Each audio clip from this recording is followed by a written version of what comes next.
This podcast works best when I'm sat with a real thinker, someone who's going to challenge my ideas and I can challenge theirs. People tell me over and over again they love the live exploration of ideas in real time. And sometimes that can feel dangerous. It can feel a tightrope of, oh, are we about to say the right or the wrong thing? I love those thinkers who are willing to go to the danger zones. And sometimes you get someone who knows history, they know race, they know culture, they know pretty much everything. That's a big introduction, but she is a big thinker. Here is Afua Hirsch.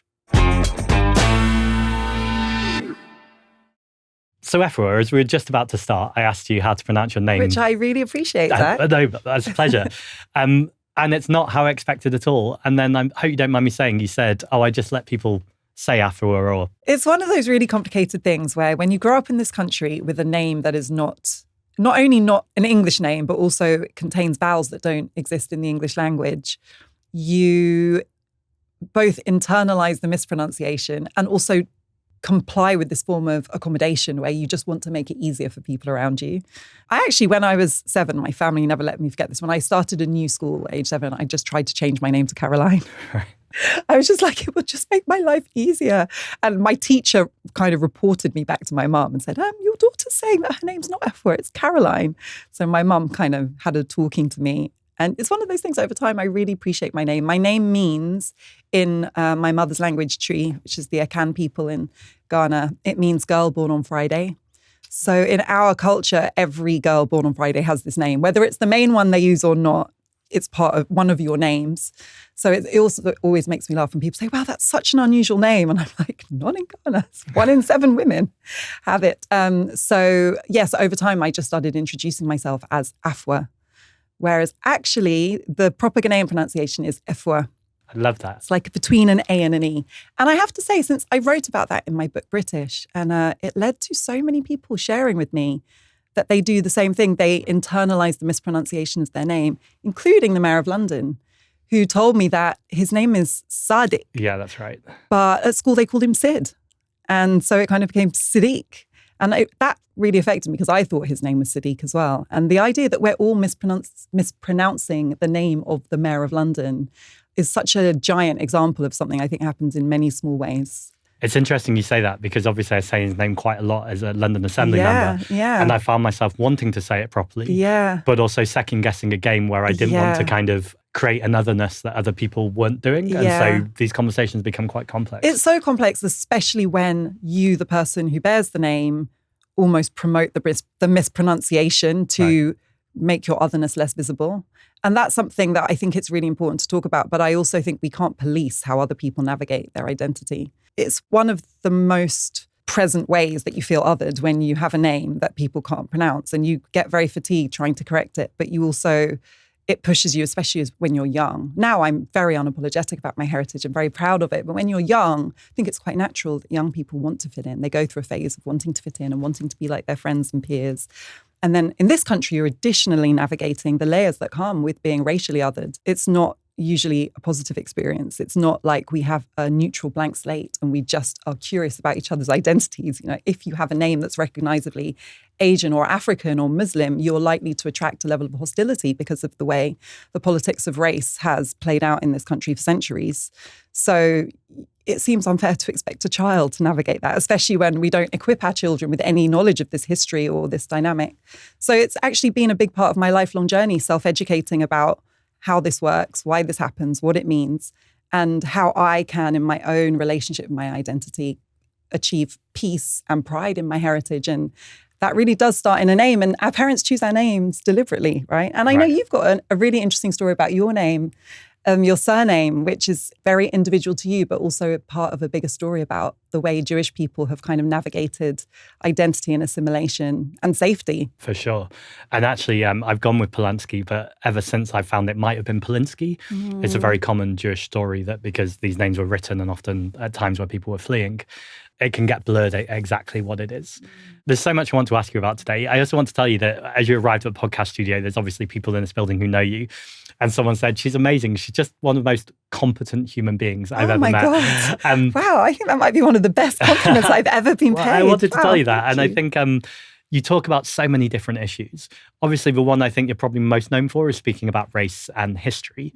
I suppose the place I want to start is when you've been doing that for your whole career, we're obviously at a particular moment where it feels to me, but I'm interested if this is your experience, where it feels politics and discourse has become so divided and so toxic. Yeah. Has it become more difficult to do the speaking out that you do, or does it feel more urgent and more necessary, or does it feel all of those things at once? Yeah, both. I think I have been speaking out for a long time, so it hasn't become more difficult in the sense that I'm not tempted to stop or be silenced. But what I have noticed is that the penalty has been raised. Mm-hmm. I really do believe that there is a system, sometimes quite subtle, of rewards and penalties in this country. And if you are a person who's racially minoritized, who speaks out about race and injustice and history and colonialism and identity, you are penalized. It makes people uncomfortable. You're kind of put in the bad black person category. You know, brands don't want to work with you. Corporates don't want to hire you to do speaking. It's harder to get jobs. It's harder to get promoted. Conversely, if you are a kind of good black person who toes the line, never makes trouble, people compliment you. You're not like those other black people. And it's made easier for you to be in the establishment, in corporations. You get OBEs, you get rewards, you get all of these accolades. And I am not interested in that system of reward and approval, but I think it's important to acknowledge it because I don't think it's fair to expect people to constantly tell the truth at their own expense, especially when people who are descended from immigration are already in a position of social and economic precarity. And a lot of people say to me, I really love and admire your work, but I just can't do that. If I did that, I wouldn't be able to get my child into the school I wanted. I wouldn't be able to have the job that I need to pay my bills. I wouldn't be able to be on the board of my local charity, whatever it is. People feel like there would be such a cost that they can't do it. And I find that really difficult because I also know that there's a cost to not speaking, to not saying what you know to be true, to not giving voice to your identity. Psychologically and even physically, that can really take a toll on you over time. So I don't really criticize individual people who don't speak out. I'm more interested in how our society makes it prohibitive and costly and scary for people to speak and live and act with their conscience and what they know to be true. Our media, for structural reasons that we could also get into, is always looking for the salacious detail. It's the most simplistic narrative that drives the clicks, that can be packaged into something instantly consumable. And what do you think is going on with those structural issues with the media? I know it's a big question, but I'm presuming it's not that there's someone kind of overseeing the media who just happens to be racist. Yeah. But there are ways of using racist narratives that distract and divide us. Yeah, I think a couple of things. Obviously, it's the attention economy and that anything extreme sells, and it's a race to the bottom. Once we have become used to extreme narratives on race, it becomes a kind of addictive, salacious feed and really a race to the bottom to the most extreme story that can cut through an incredibly crowded landscape. But I also think that our politics has normalized ideas that used to be extremely fringe, rightly fringe, because they were so racist and they were so at odds with the values of a supposedly democratic society. And I think the way that we've moved the Overton window, that we have platformed really extreme voices, has allowed media outlets to use language and rhetoric that they probably always would have liked to have used, but now it's like there's no penalty to doing it. And I think there's this symbiotic relationship between the far right and the media, not helped by the fact that so much of our media is owned by high net worth right-wing individuals who have a specific agenda. So I don't think we would have the politics we had if it wasn't for the patterns of media ownership in this country. But I think that the way the attention economy is kind of dumbing down media is really exacerbating it. And so you have outlets like The Guardian, for example, which I've written for years, which I'm really happy exists, but also is not behind a paywall because The Guardian believes in content being free and available to everyone. That raises the pressure even higher to compete because all you've got is eyeballs and clicks and reach. And so you have to compete in that landscape, probably more than an organization like the Financial Times, which is lubricated by an incredibly high-earning readership who are willing to pay a very hefty subscription fee. So it's not just as simple as right-wing media outlets kind of feeding on trash. it's one of those things. Now we're facing this whole AI change. Nobody ever sat down and asked us what we want as consumers of media. No one even sat down actually and asked media organizations what they want. For example, Google switching from Google search to Google AI is catastrophic for the media. Yeah. It's catastrophic for media because no one goes to newspaper homepages anymore. And if you do searches, you don't even get linked through to the individual stories. You just get the Google AI summary. And I know, because I know people at Google, that when they decided to make that change, they never sat down and consulted stakeholders in the media or civil society or anti-racism groups and thought, what's the impact of this going to be on the quality of our discourse, on media ownership, on the diversity of voices in the media? It was just a decision made by a tech company. I think that's kind of representative of what's happening, that the things that are affecting us most deeply, as in the hostility that we experience on our own high street, is being in large part controlled by decisions that big corporates are making without even intending specifically to have this nefarious agenda. They're just casually doing it, and we live with the consequences. It has a real impact for democracy, and that's the gap. And how much of it do you think is reinforcing cultural narratives? So I read an article you wrote a few years ago that talked about when people go away on holiday as tourists, they might want to learn about the colonial past of the places that they're going. And I think you even said you were having conversations with tourists and actually you were surprised how open they were face to face to being like, oh, I didn't know that about this area. But it feels like we wouldn't get those narratives in the media because they often reinforce the cultural narrative that's already out there. Yeah. It takes quite a big jump to tell an audience, I'm about to tell you something that's at odds or counterintuitive to the thing you already believe. Yeah, the good news is I still believe in humanity. Right. I still believe in our humanity. And I think there are a few things that are quite foundational to the human spirit. And one of those is curiosity. Mm-hmm. I think we underestimate people's ability to hold multiple truths at once. For example, I've actually just made a travel show in the Caribbean. Amazing. And it's been really interesting and fun to make. And you can go to a Caribbean island and find it beautiful. I mean, really beautiful, beautiful beaches, beautiful people, delicious food, incredible culture, a really joyful experience. You can also acknowledge that the people who have created that culture did it out of resilience as a result of an unimaginable centuries-long story of oppression that was largely perpetrated by Britain. In this case, I was in countries that were former British colonies in the Caribbean, that they are still living with the scars and the intergenerational trauma of enslavement and colonialism. And you can still see the sites of that oppression. You can still see some of the great houses and the ruins of plantations and the sugar mills. And I don't think that we have to choose one. And I think people are perfectly capable of that. You know, if you go to Cambodia, you might go and also visit the museums and exhibitions of the genocide that happened in Cambodia. If you go to Poland, you might visit Auschwitz. And that doesn't mean that that's the single narrative of the whole trip or experience, but you also want to sit with and understand what has happened historically. And I think we have been encouraged not to apply that same sophistication when it comes to Black history. And people like me who offer that nuance are described as divisive. If you say any of these things, you hate Britain. If you don't like it here, why don't you leave? It's just remarkable. And, you know, when my first book, British, came out, people said that, you know, the right-wing media said, you know, she hates it here. Why doesn't she leave?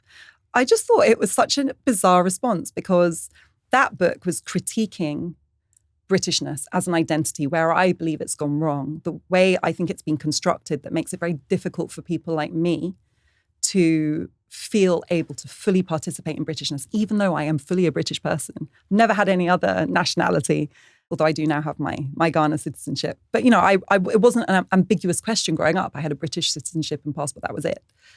And so you don't critique a country unless you believe in it, in its potential to change and improve and be more honest. So the idea that you can only be British if you never say anything critical or negative about Britain is strange, but also dangerous. And I also think it's differentially applied. I think some people are allowed to criticize Britain. If you look like me, you're supposed to be overperforming your gratitude to be here at all times in order to be accepted. So ironically, that's one of the best examples of how racism works. Mm-hmm. I had this conversation actually with the brilliant Zack where I talked about, I'm someone who believes that if Scotland wants to go independent, they should do, and the same with Wales. I've heard you talk about that, yeah. I mean, it's up to them. But then there's a question about what is Englishness. Yeah. And actually someone from Black Lives Matter reached out to me and said, love the conversation you're having. I also think we need to be really mindful here that if we don't make sure we're telling the story right now of what Englishness is, and also tell it with the story of empire and colonialism, there is a dangerous vacuum for people to try and create their own narratives about what Englishness is. Yeah. Englishness is, I think, the most problematic identity in the United Kingdom. And let's be clear, all the nations have played a role in colonialism and slavery. So if you go to Jamaica, you'll see people with Scottish surnames, land named after places in Scotland. I mean, the Scots, the Welsh, and the Irish were all involved in colonialism. But they were also on the receiving end of British colonial behaviour and ideas. And I think partly because of that, they have more accessible identities. And if you go to Scotland, people can tell you what they think Scottishness is. And they can do that with reference to oral history, folklore, culture, clothes, food, language. I think English people have a harder time of articulating what Englishness is. And in that void, I think the rallying cry has become dislike of foreigners, dislike of immigrants, and a suspicion of others trying to commit some kind of racial dilution. And I think that Englishness has been the biggest victim of the colonial mindset, as in England has been so bolstered by colonialism that it's more vulnerable to feeling nostalgia for empire, for wanting to feel superior to others, that I think Englishness as an identity has been fed more on this narrative of superiority, which makes it very difficult to accept the reality that it's a small nation, currently in decline, no thanks to Brexit, facing obviously devolution, but potentially the succession of other nations within the UK. I don't think it's a coincidence that, in my experience, in England more than in any other nation in the UK, people believe Englishness and blackness, for example, are mutually exclusive in a way that they don't. I haven't found the same. In Scotland, you can be black and Scottish without having to hyphenate your identity. But it's very difficult to be black and call yourself English without some kind of hyphenation. And you're not a politician, so in some ways it's an unfair question, but I'm interested in your thoughts about where we go from here, because obviously last year we had the explosion of St. George's flags, the kind of conversation about patriotism. Yeah. I don't think that conversation's gone away. It just feels less present this year. Yeah. I wanted to ask you about that, actually, because I've heard you saying that you're patriotic, and that makes complete sense. You know, as a leader of a political party, I think you need to embody a sense of pride and belief in the country in a way it's easier for me to kind of have a more complicated relation with that. But I almost kind of had a visceral reaction when I heard you say that, because it kind of jarred slightly. I think because people who have the kind of progressive ideas that you have and the honesty and intellectual integrity to critique empire, to critique our foreign policy, to talk about the class divisions and the class system and the injustice of that, about how racially minoritized people are demonized. I'm just not used to hearing that packaged in somebody who considers themselves patriotic. And I also have like a complicated relationship with patriotism. I was just curious about whether you feel that's something that we could own, because I think it's just so difficult. One of the reasons I do this work is, I guess, in an ideal world, if the UK did all the work it needs to be honest about its past, not as an academic exercise, but because it so informs the present, to tell a true story about why we are the multicultural society we are, how much Britain has depended on the bodies of black and brown people and their resources to build itself. I want that as a foundation so that we can build something more sustainable and honest and inclusive in the future. If we did that, I can imagine a country that I would be able to say I was patriotic about. But I feel like we're so far from that. And sometimes, sadly, right now, moving backwards, it just feels further away. So I'm just really curious about your relationship with patriotism and what that means to you. And if you think it is a positive concept even. I think you sparked off three things. One of them, as you said earlier on, I believe in humanity. Yeah. And I think it ultimately comes back to that. I can look around the country. I often talk about rip off Britain, and I'm always careful when I couch it that I'm not slagging off the country. Yeah. We don't live in a country that has to be rip off Britain. We live in a country where people have exploited our wealth and our communities, and they're now ripping us off. So the question becomes, who's ripping us off, for what aim, and what do we do about it? And so I feel like in every narrative, I'm always pushing back at that. Now, the reason why I say that in answer to your question is not just about who's ripping us off. It's about what is the story they're telling about this country, who is welcome and who is not welcome, and who is that benefiting. And it really makes me reflect actually on a conversation I had in this room with William Dalrymple. Brilliant historian. Amazing. And one of the conversations we had about was the fact that in school, I don't believe I was taught about empire whatsoever. Yeah. Michael Gove actually replied to that podcast with a piece, I think, in The Spectator, saying, I don't know if he called me a liar or whatever he called me, but he basically said, this is nonsense. We've been teaching empire for a long time. And the amount of people I saw responding going, nope, not in my school. I never knew anything about it. And I enjoyed William so much, I've gone away and I've been listening to his Empire podcast. And so I'm quite deep into the history of India and about the Koh-i-Noor. Stories that I kind of had at the back of my mind, but the sheer depravity and grotesqueness of it, even though I obviously, I didn't need to find out that empire wasn't a good thing, but just to hear the brutality and the kind of often, I wouldn't say, well, in fact, I would say the beginnings of tactics and techniques that are still used throughout the world originated often in British tactics when we're oppressing and displacing people around the world. And of course, we see this ongoing in Palestine as well. The reason why I say this is because I often talk about immigration as a good thing. And I think it's a brilliant thing. I've also found myself balancing, though, by saying immigration's been an amazing thing for this country. And in the same breath, we need to recognize that colonization and empire means that very often people who have emigrated here, especially if they speak English, come from a history of oppression from the same people that they now live with. There's a very complex conversation about, I don't believe that those of us who live today should necessarily have to live or behave with the guilt of our ancestors. But I think there's a big gap between having no guilt and having no responsibility or awareness whatsoever. And I think something in the middle is about what would patriotism look like if we said, this is our country's history. It's had some great moments and it's had some horrific moments. How do we work together in communities to make sure that the future is much brighter? And we're not in that moment right now, but we can be in that moment. And the people who are stopping that have very vested interests in making that not happen. But that's not the country's fault. A country is a concept, is an idea. And so who are the people who live in this country?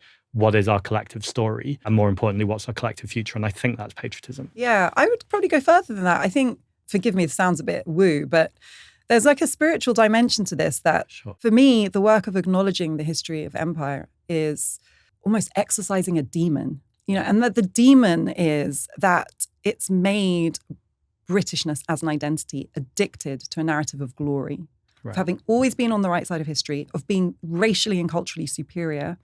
And that is harming all of us. It's not only harmful for people who are descended from the enslaved or indentured laborers. It's harmful for every single person who lives in Britain because it is preventing us from creating a nation that can compete in this globalized world. It's preventing us from creating an identity that's inclusive, that can allow our children and young people to thrive. It's preventing us from understanding each other, like really being able to connect with each other's stories because we don't understand them. We don't understand why each other are literally in the country. And it's creating, I think, movements like Brexit, which was, to me, very, very closely linked to a deluded belief that we don't need Europe because we have the empire / the Commonwealth. For sure. And that is deluded because it's not true. And as we're seeing, we're now in economic decline since Brexit. It's been catastrophic for our politics. I kind of see the contemporary population of Britain, all of us, as victims of this failure to tell a true story that we can genuinely believe in and build something positive. And meanwhile, like other countries are doing that and they are thriving. And because I do care about Britain, I know we'll be left behind. We won't be able to play to our strengths. We won't be able to harness our potential if we don't start to build a truer version. So I think that we all stand to benefit from doing this work. But the problem is, it's a vicious circle because that narrative of glory and superiority makes it harder for people who feel proud of empire to see any incentive to participate in this work. Although I would say on the positive, when my book came out, I was very much writing about my experience and my perspective. And it absolutely shocked me, and it continues to shock me today, the people who have responded to that, who have connected to it from all backgrounds and backgrounds that I wouldn't think have a personal connection to it. I think that a lot more people are aware of this. They just didn't have a language or a way that felt safe of exploring it. And I think there's a huge appetite for that. And I think we see that in the response to you as a political leader, that people have been hungry for someone who'll just tell the truth, who'll just tell the truth and offer some solutions. And our politics at the moment is mainly distraction. It's politicians who don't have any answers, don't have a plan or a blueprint. So instead, they're just trying to distract people by blaming someone else. And I can see the appeal of the short-term fix of it's that person's problem because they came on a small boat, rather than we don't have a plan for you. And they don't. You know, I was a correspondent in Westminster during Brexit, and I interviewed cabinet members about the plan for the AI future, for the future of education, for the future of industry. And they sometimes didn't understand the question. Right. It was unbelievable to me. It wasn't that, you know, they're working on the plan and it's too slow. They didn't even understand the framework of the fact that the jobs we are training young people to do won't exist by the time they graduate. It's that serious. There's so much you're saying that's I know, interesting. sorry, I'm chucking everything at And you. I want to jump on the last thing, which in some ways is not the most important thing, but my brain, which is about, I hadn't appreciated that you were in Westminster during Brexit, actually, so I have so many questions. One thing that's interesting, so I did a pool interview yesterday, which you'll know, but the audience might not know, is where all the different broadcasters all send as many questions as they can. And one media outlet. Exactly, and one journalist asks you, and then they go everywhere. And I really had to run the gauntlet of talking about EHRC and same-sex spaces, about Jason Arday, about the climate crisis. And then what resulted was absolutely nothing. Not a single clip made it anywhere onto a media. You didn't say anything outrageous. And I didn't get gotcha'd. And a member of my team was with me, and I wanted to check I hadn't been boring and I'd been clear, and they were, no, you were great. And this is happening more and more, whereas in kind of the early days of my leadership, they just put everything out there. Yeah. It feels like they've changed technique now, which is, unless it's a gotcha moment, they don't broadcast it, which leaves me in this odd position of answering like 50 questions a day that are all various traps, kind of jumping through those traps and speaking the truth.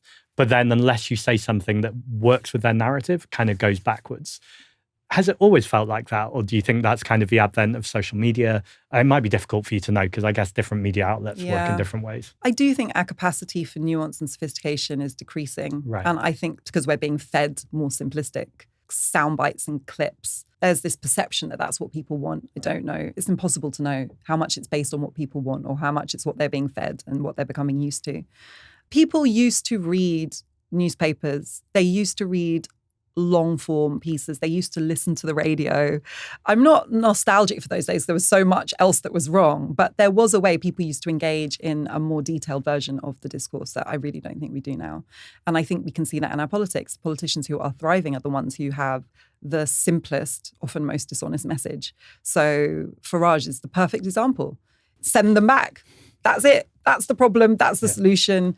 It's not engaging. I've never heard Farage say anything remotely sophisticated about the redistribution of wealth or about AI or about reforming education. It's all about blaming immigrants for everything. But that's very easy to sell as a story, whether you agree with it or not. And so you have the kind of debate being framed around it, those who agree and those who disagree. That is now the battleground.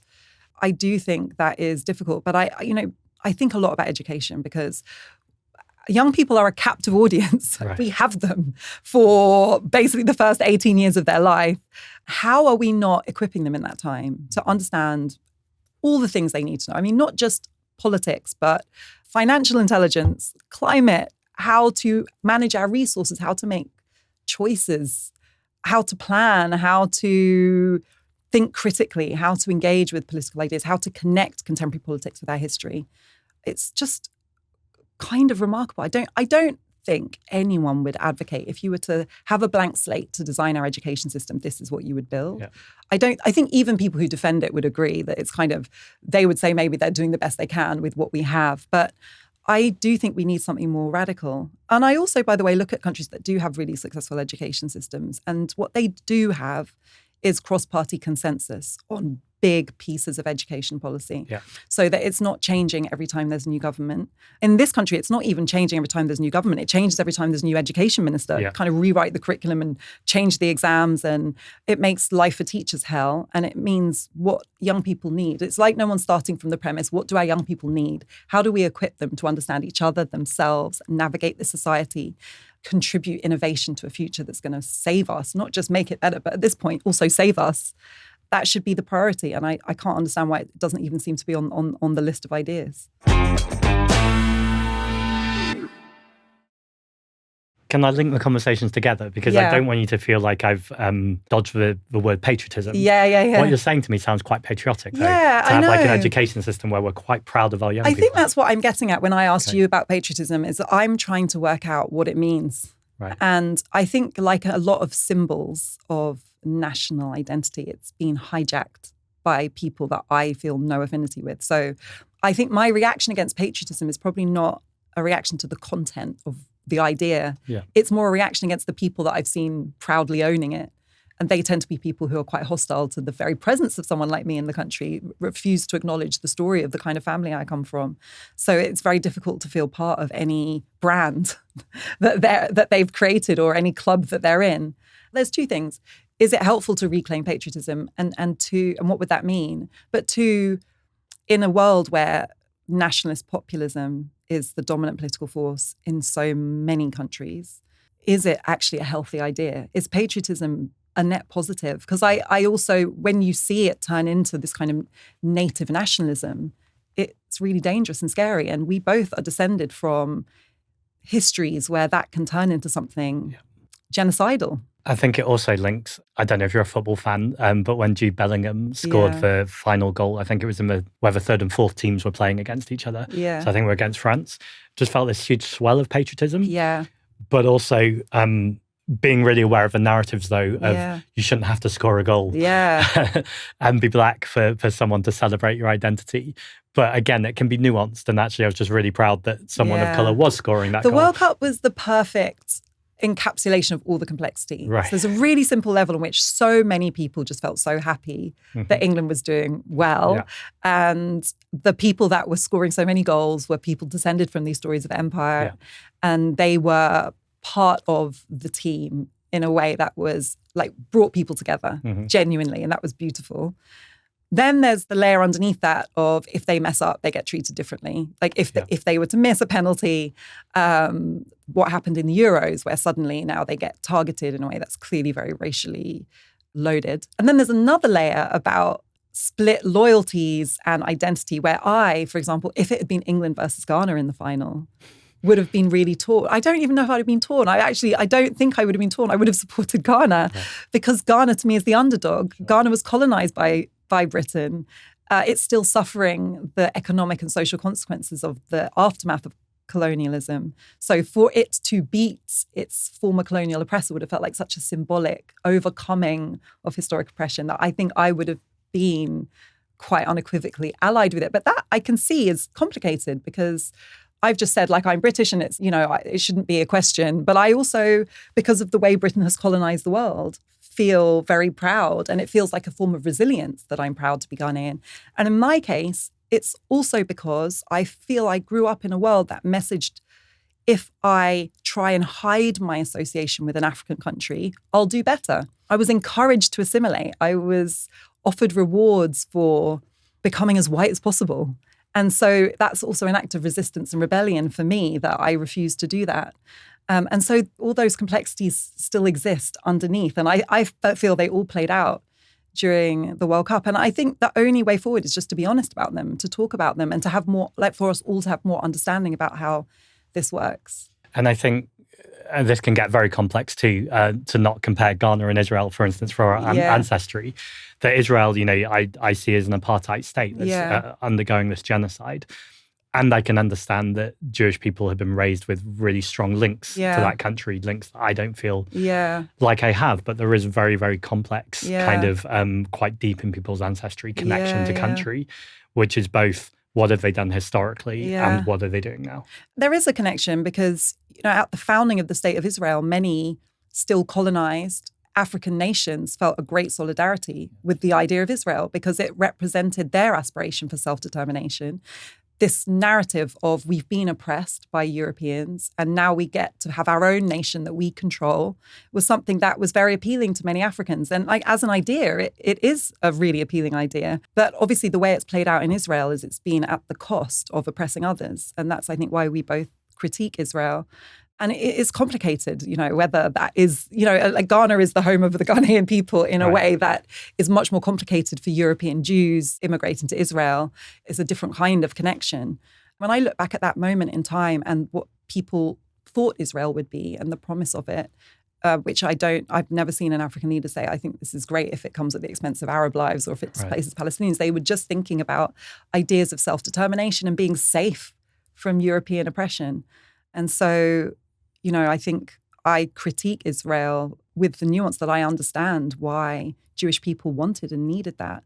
But I also come from a family of Jewish people whose main lesson from those events of the 1930s and 40s was never again to anyone, never again demonize someone because of their race, never dehumanize someone to justify oppressing them, never subject innocent people to violence. And that is what I just find so hard to square about Israel's actions, that people who lived that could now be using it to advocate something that resembles in ways that are horrific the suffering they themselves went through. And you've spoken a lot on Palestine, and it comes back, I think, maybe to the conversation we're having at the beginning about people who are allowed to commentate and people who lose their positions from commenting. Has that, I almost don't want to say difficult, because I imagine the first thing you'll say is more difficult to be Palestinian. Yeah. But how aware do you have to be in kind of a public space of what you're allowed to say and what you're not allowed to say? I think it's changed. One thing that has changed since October 7th and since the genocide in Gaza has been people being so shocked and horrified by what's happening to Palestinians that they have broken through their fear of speaking out. Yeah. For most of my career in journalism, it was just seen as a no-go area because there was a real cost. If you ever criticized Israel, you would have the Israeli embassy or the Israeli government or the IDF on your back. And I reported for The Guardian in 2011, 2012, there were Israeli operations that targeted schools in the West Bank and Gaza. And there were human rights missions, there were findings, there were condemnations from the international human rights community that Israel had violated rules of collective punishment, of targeting civilians. And I, as the legal correspondent, I reported in a very matter-of-fact, newsy way about those findings. And I would be, letters would be sent to the editor about me. I would wash up on watch lists of self-hating Jews. I mean, I was totally unprepared for it because it was like every story I do where I report what's happening and I give the other side a right to reply, but I contextualize it.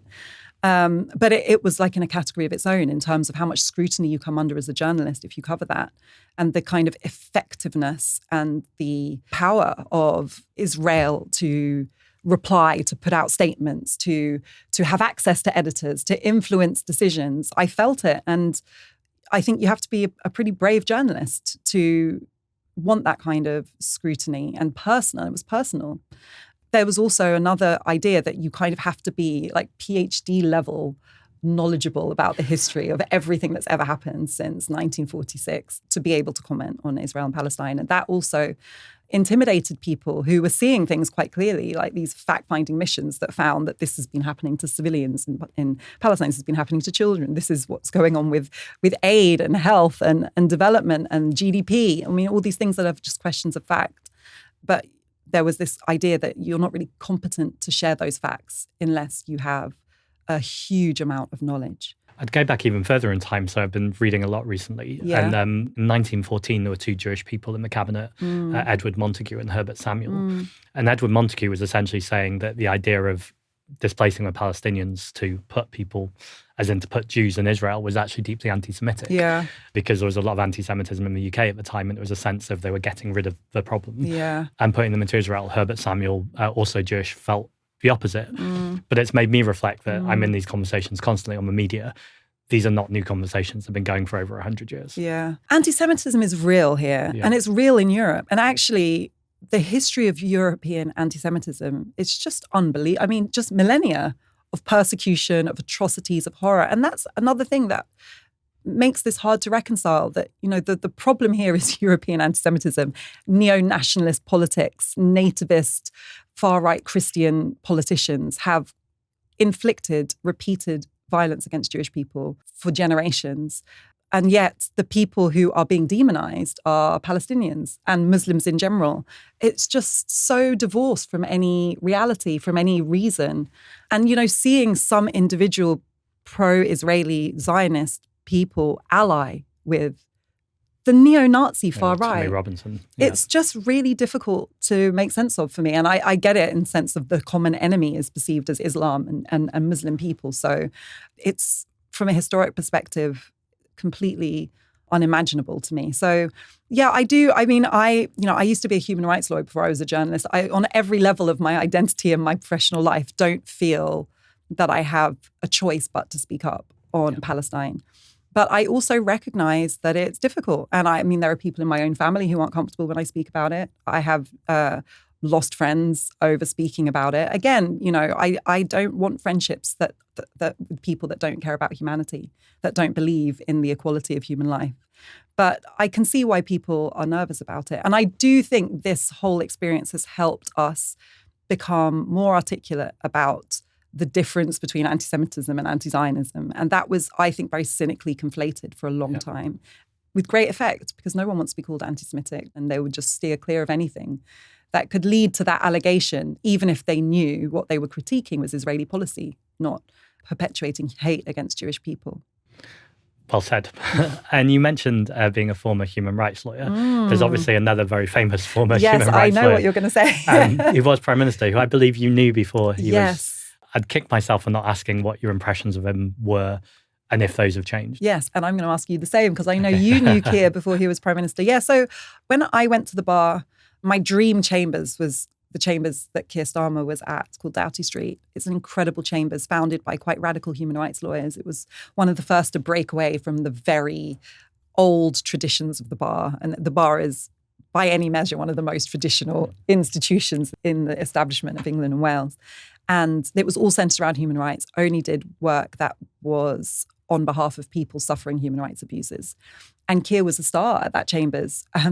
And I know people struggle to believe this, but mainly because of his incredible work defending people whose freedom of speech was under threat, for protest, for holding those in power accountable. Gosh. That was his reputation. And he also did amazing work on war crimes, on human rights abuses around the world, death penalty work.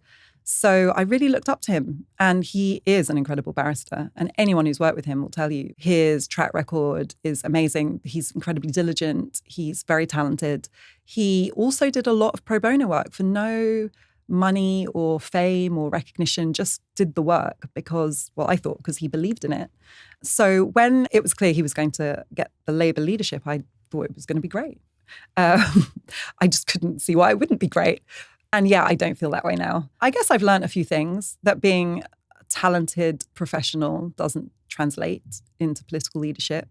That I think if you don't have an instinct for politics, you become vulnerable to advisors and the people around politics, whether that's advisors, special advisors, lobbyists, who in the vacuum you create by not having a strong political personality and strong instinct will start to fill that with their own agendas and their own input. I think that is what happened to Keir, but not letting him off the hook, because I also think I can't work out how you can have a lifetime of building integrity and defending human rights and then as a political leader say things and make decisions that basically support those who hate human rights. And, I think it's hard to say. There were a few rock bottoms for me. Failing to call what was happening in Gaza a genocide. I was shocked by the justification of what was clearly collective punishment by Israel, blockade that were causing starvation. That's kind of human rights 101. So that was shocking. And there was another moment, though, where he made this speech about Britain drowning in an island of strangers. Yeah. And it sounded to me like Enoch Powell. And that, for me, was a real moment. This person I know, who I'd long admired, who I'd worked with, was echoing the language of a far-right racist politician who kind of lives in our imagination as the kind of villain of a former generation. I remember a few years ago, the BBC made what I still think was a bad decision to perform his famous speech, Rivers of Blood, on air, because it was the anniversary of that speech. And it was so controversial. It was so controversial that the idea that we would give airtime to that, it would subject people who are still alive, who heard it the first time, found it so traumatic. It was right that that was criticised. Yeah. But now we're living through a Labour politician essentially reproducing those ideas live, not as some dramatic reenactment, but as real policy and intent. And that to me was, a jaw-dropping moment that I can never forgive. And I think he did apologise for that speech. But to me, the damage was done. It was Labour embodying the racist far right as something I never thought I'd see in my lifetime. And I'm definitely not over. As I'm listening to all of that, part of me was thinking, I don't know how he went to sleep at night genuinely and looked at his phone screen and saw pensioners being arrested for holding cardboard signs saying I support. I don't either. And I think about Andy Burnham, if I'm honest, and I think he still has Shabana Mahmood as Home Secretary. There's still some deeply regressive, let's call them racist policies. Yeah. And it's all shrouded in the language of hope and the language of change. Yeah. And so then I go, my only answer is that vested interests have taken over and they're more worried about the people who donate to a party or to them personally than they are about doing the right thing. But it doesn't tally with Keir Starmer because... I don't think it's that. I think that's a factor. But my opinion about Keir is that he's got such a strong... That's going to sound weird. He's got such a strong track record in human rights. and, I mentioned some of the areas, but also, defending asylum seekers, that I think that the party was scared that would be electorally toxic. Right. That they think that the British people are racist and hate immigrants, and that the only way you can win an election is by sounding more like Nigel Farage, and that they were overcompensating for his genuine track record in human rights by playing up his kind of more right-wing credentials. I think that's unforgivable for a few reasons. One, because it's dishonest. It's not who he actually is. Two, because it's stupid. Because what I think we relate to as citizens, as voters, is authenticity. Mm-hmm. And I think one of the reasons people like you, Zack, is not even because they necessarily agree with everything you say, but because they get a sense of who you are, and that you speak with conviction, and that you have values that are discernible, partly like we hear them, but also I think there's an intuition that you feel like somebody who is willing to say things that even aren't ideal to say, but just because they're true. I've heard you say things that most politicians wouldn't say. For example, last year I heard you say, if I were to win tomorrow, I don't have my plan fully formed yet, but I'm working on it. Most people would pretend they know exactly what they're doing when clearly they don't. And so it's not that people vote for you because you didn't have your plan fully formed. It's that they feel like you're honest and they can trust you. And I think that, when you try to hide who you are and say what you think people want to hear, you lose everyone. You're not going to convince anyone that you're reform. You're a poor imitation of the far right, but you're going to lose everyone on the progressive left because you're clearly violating everything that we stand for. I think it's hard for a lot of us who voted Labour, who felt like the Labour Party, for all its flaws, was still our voice. I still have lots of friends in Labour, individual MPs who I think are really important, credible voices who do have integrity, but they'll probably never make the front bench because of that integrity. It's sad and it's painful. And then I also think that Labour has taken for granted the black vote for years. Because for so much of the 20th century, the Conservatives were just so rabidly racist that it wasn't an option for black people. Even though a lot of black people are quite socially conservative, they really prioritize family. There are a lot of people of faith, a lot of small business owners who, are economically aspirational. That's something that has not been well understood in our politics. I think that there's an assumption that minoritized communities who may be less well off economically don't have huge aspirational values, who want wealth, who aspire to wealth, who work hard because they want a more comfortable life. And I think that they have been voting Labour because Labour was less racist rather than because Labour necessarily saw them. And it's not a surprise because all our parties have not had black representation at the core of working out who we are as a country and what we need. So they haven't been well informed. And so I think there's a lot of receptiveness to new ideas in the black community, certainly. I have got my own story about the Greens. I covered the Greens when I was at, for years, when I was at The Guardian and Sky. And I'm going to be really honest with you, going to Green Party conference was quite hard. It was so white. Right. It was so white. This is like 2015, for example, and before. And I remember thinking, I really care about the climate. I care about the climate crisis. There aren't that many ideas here I disagree with, but it just didn't feel like social justice was at the center of the party. I didn't see anyone who looked like me. It felt like there was a lot of privilege and a bit of disconnect in the party with the reality of people, especially from minoritized communities, what our day-to-day is. And so that, I think, is one of the only reasons to explain why the Greens weren't more popular before. So I think that's one of the reasons everyone's been excited about you, that it feels like a breath of fresh air, and that you are more deeply from those struggles. I guess I want to respond with, first of all, thank you. And second, we've still got a lot more work to do. I think polling shows that actually we're becoming even more diverse than the other parties. But also the truth is that there just isn't enough diversity in politics. Yeah, I was going to say that's a low bar because the other parties. Exactly. And I can point to examples like the amazing Dylan Law, who's now the deputy mayor of Hackney, young black man, Zico in Brixton. Like we've got these amazing people of colour who are now in positions of power. And to loop back to our very first conversation that we had today, that's not enough. We need to have decision makers and people at all structures of a party who are there. I also think what's the opposite of a vicious circle? I guess a virtuous circle. There's more and more people see themselves represented in the Green Party. I think that attracts even more people. And so we have a diversity. Definitely. Of course, Mothin Ali being our deputy leader as well, someone that the billionaire press often go after. But actually, he's one of the most gentle, thoughtful souls when you meet him and you go, the way he's presented in the press is so different to who this amazing human being is. I also think about, so I was on the last leg with Judy Love, the comedian, and it was during where there were hurricanes in the Caribbean, and I spoke about Jamaica. And in the commercial break, I'm sure she wouldn't mind me saying, she turned to me and she said, "Thank you for talking about Jamaica." And it just really made me think, both in that moment, but lots of times, that like the climate crisis is predominantly a crisis right now for people of color, particularly in the global South.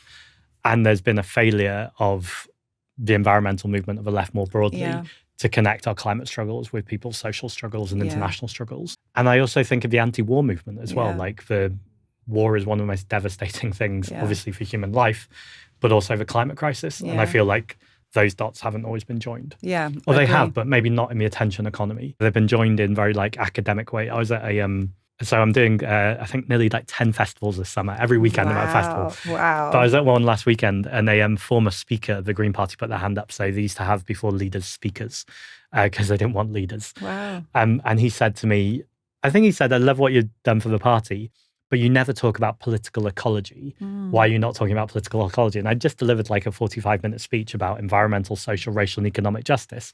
And I was like, "I've been talking about political ecology this whole time." And he's like, "Yeah, but you're not naming it as that." And I was like, "I think it's because no one knows what it means."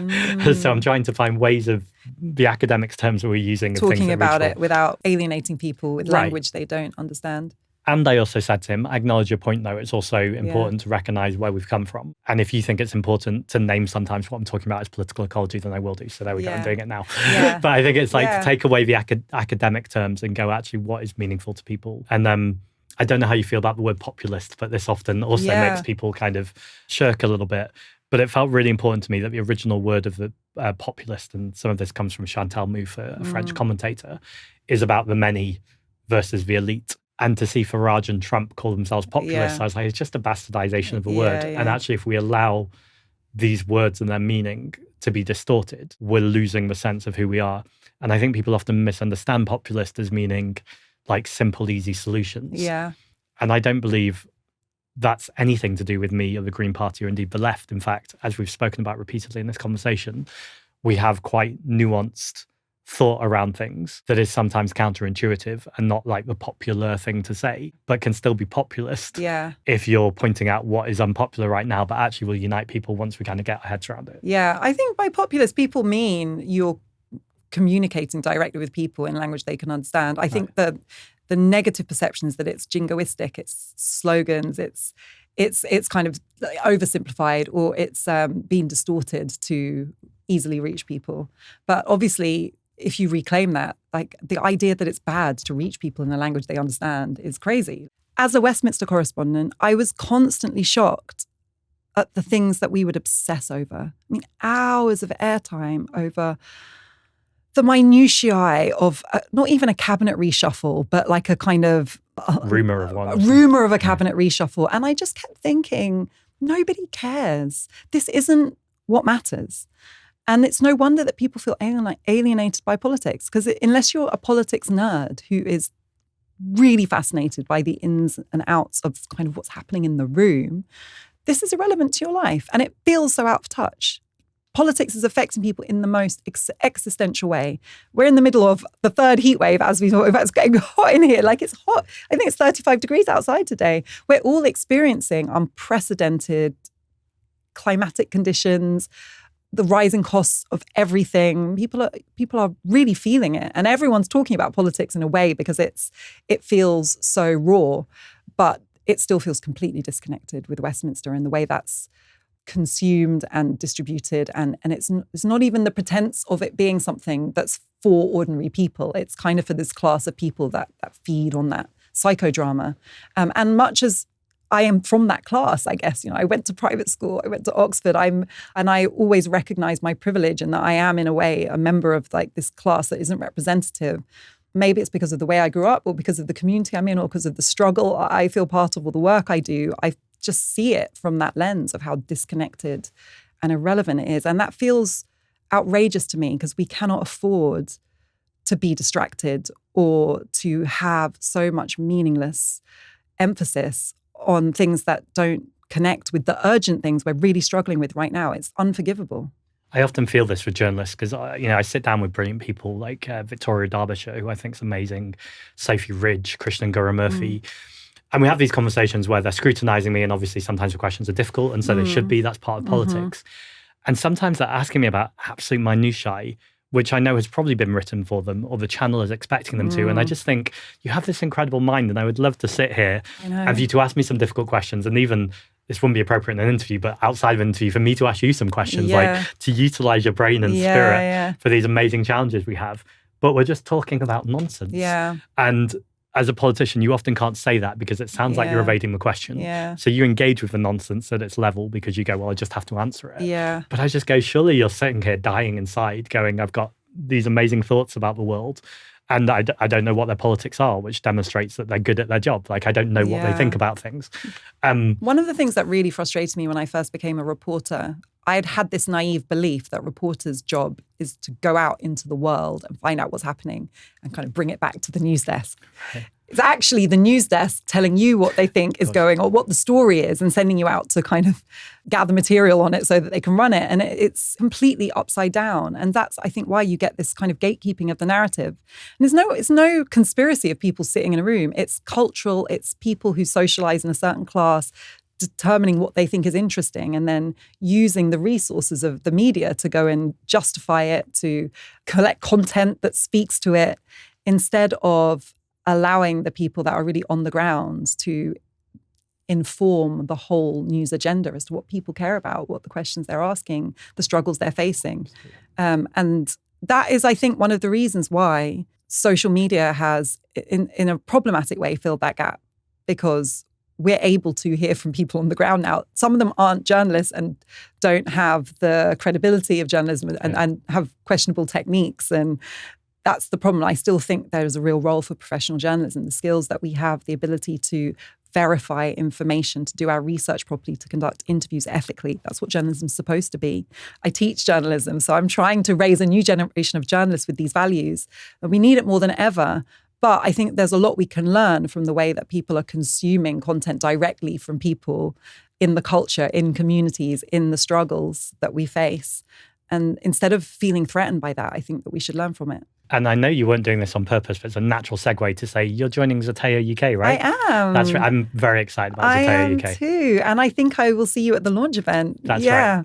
I think what Mehdi Hassan's doing is brilliant. And I think I feel really positive about the potential for us to use the more fragmented media landscape to create something new. I don't celebrate the demise of legacy media in the same way that some other people do, because I know, and I've been a foreign correspondent, I know how hard it is to tell certain stories without resources and infrastructure around you. You know, when I was covering the war in Mali, for example, I couldn't have done it safely if I hadn't have had a news desk and an insurance and an evacuation plan. And so if I was just a freelancer going off and doing that, I would be putting myself at great risk. And I still think there is a role for professional journalists alongside people and citizens and people experiencing those things to also share their stories. So, you know, without that, I worry that individual people trying to tell stories will have to put themselves at risk. That's a big fear I have. But at the same time, one of the things I am excited about is the way we can control our own platforms, and we can platform voices that have always been excluded, and we can reach an audience with stories that people want, that have been gatekept away from them. And I do that with Substack. I think that's what Mehdi's doing with Zatteo. I think it's and that's what you're doing with this podcast as well, like nuanced conversations with people who know what they're talking about. I sometimes listen to your podcast and I think, why have I never heard this before? This is what Radio 4 was supposed to be doing. And also journalists of colour, minoritized people, we've never been given opportunities in any representative way in those media institutions. And now I think we're seeing that people want to hear from us. So that's really positive. Yeah, I think it's great. There is a million other questions I want to ask you, but it's very warm in here. So if people want to find out more about you, though, where should they go? Yes, follow my Substack. It's called More British Than Ever, or just my name, Afua Hirsch. I also have a podcast called Legacy, where we look at history through the lens of its contemporary legacy. And that's really my interest in history, is how can it inform the way we navigate society today? What can we learn? I do that with the historian Peter Frankopan. And my books are all on my website, afuahirsch.com. Amazing. Thank you very much, Thank Afua. you, Zack. It's been a pleasure talking to you. Thank you.